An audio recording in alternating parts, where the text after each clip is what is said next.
afternoon, everyone. I'm excited to be here today to share a case that sits right at the intersection of behavioral science, brand strategy, and the choices we make in food. This is a story of how we took a product for which there was a need. Consumers believed it was good for them, but offtakes were really low. And we used behavioral economics to understand this and find a solve for this. So today we'll take you through the journey. I'll set up the context, and then Nitin and Priya will take it up. In our noodles portfolio at ITC, we have an atta noodle variant for which we were facing a curious problem.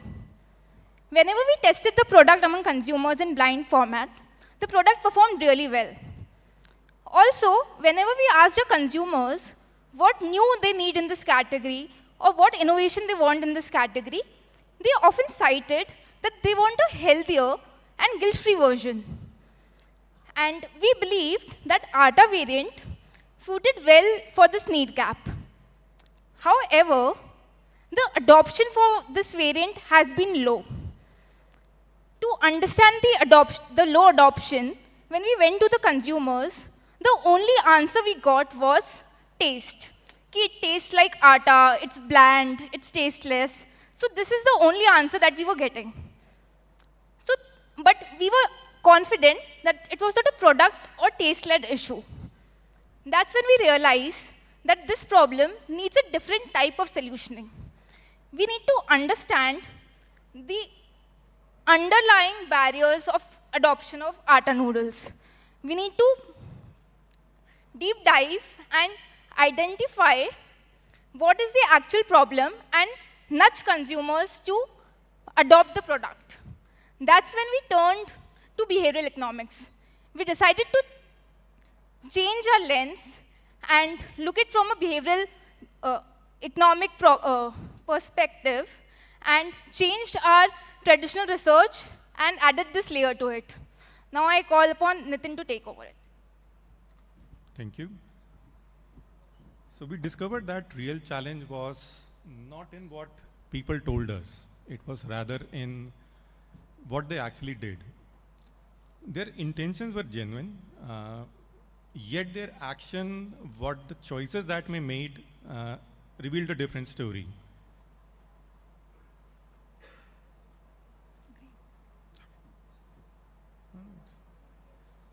This revealed a critical opportunity, the say-do gap. So hence we had to shift from the attitudinal lens to a behavioral one. And that's why we call it a behavior-first path to winning choices, where it was all about identifying the nudges that work with the real-world actions rather than just good intentions.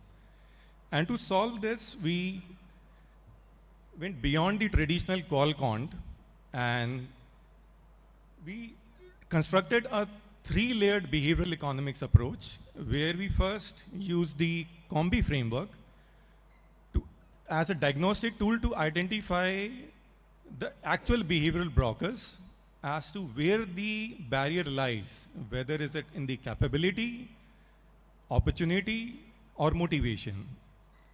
Second, we mapped each of these barriers to the nudges using the Mindspace toolkit, which included principles like messenger, default, norms, and effect, giving us a clear direction to interventions. Third, we translated these nudges into a language which included pack, name, and semiotic cues. So the solution didn't remain just theoretical, rather become actionable at a brand and communication touchpoints. Importantly, we clubbed qualitative observation, quantitative validation, and behavioral science. This allowed us to simply move from decoding behavior to mapping nudges, and importantly, driving the change. Over to you, Priya. So the biggest insight we uncovered was the inner conflict. Consumers were stuck in a constant I want both loop. On one side, health was seen as aspirational and reflective. However, something that they knew they should choose. But it also carried a compromise, effort, and even boredom. On the other side, indulgence delivered instant gratification. It was automatic, it was emotional, and habit driven. Even though it came with guilt, in that moment, indulgence usually won. This tug of war meant that while people were willing to try healthier noodles once, their impulse for indulgence overpowered their intention for health. And that's why repeat was stalling.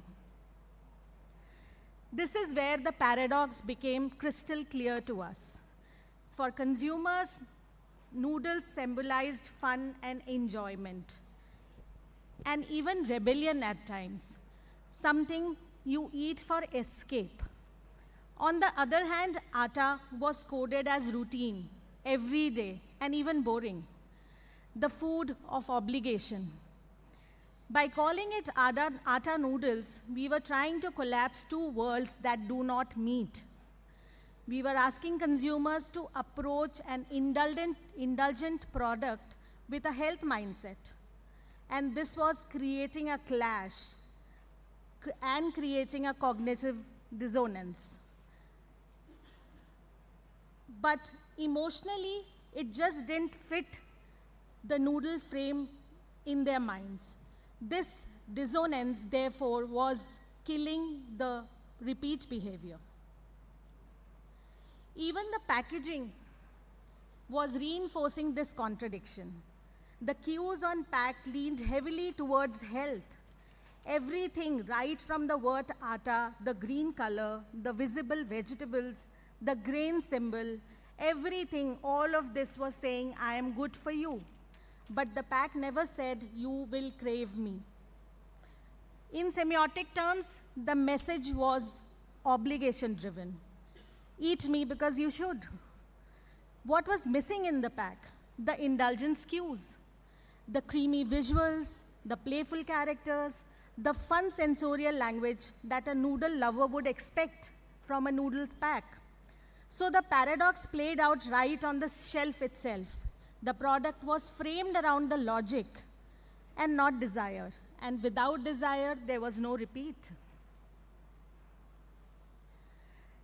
Thus, instead of persuading with rational arguments, we decided to nudge.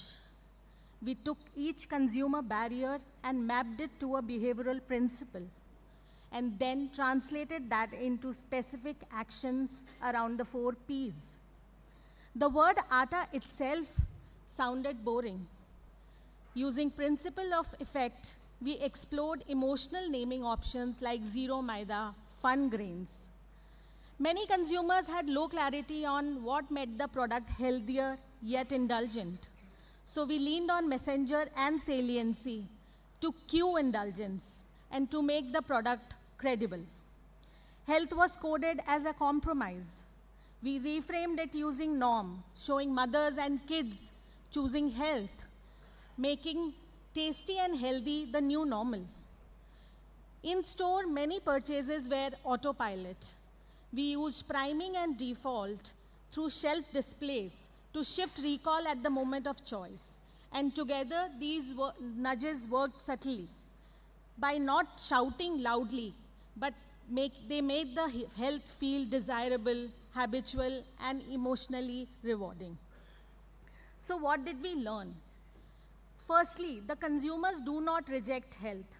What they actually reject are things that health often carries with it, which is the blandness, which is the effort, which is the compromise. Secondly, we saw a tug of war.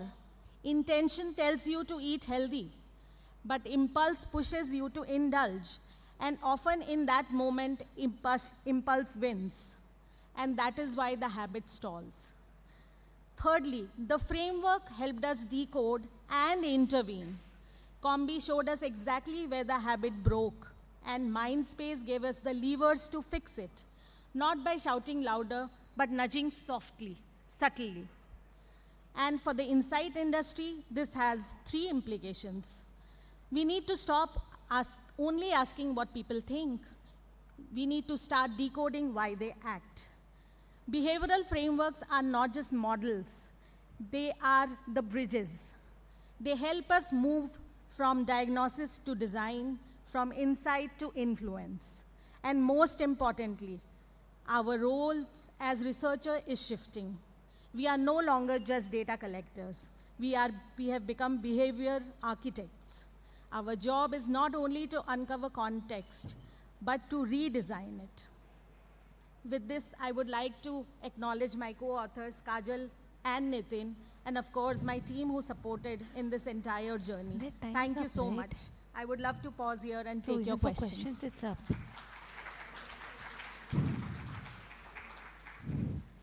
Okay, so we have one interesting question.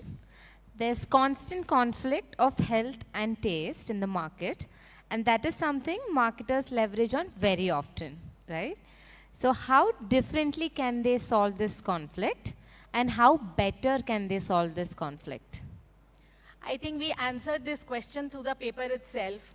Using behavioral principles is where we solved this conflict, the inner conflict of health and indulgence, very subtly nudging, using the principles, behavioral principles, nudging consumers to not forcing them, honestly, not shouting loudly to do something and forcing them to adopt a certain behavior. Behavior adoption is a slow process. And therefore, it is important that we nudge them subtly and not push them towards anything. Thank you. Thank you very much. Thank you so